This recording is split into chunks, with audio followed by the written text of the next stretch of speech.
Hi guys, welcome back. Rule number 7 of the rules of acquisition is keep your ears open. Now this is actually really good.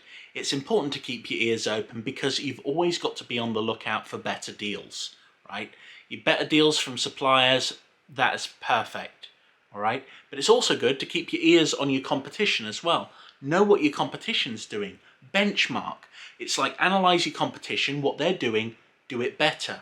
By keeping your ears open and keeping yourself focused on what's going on around you, you are going to do a lot better as a business.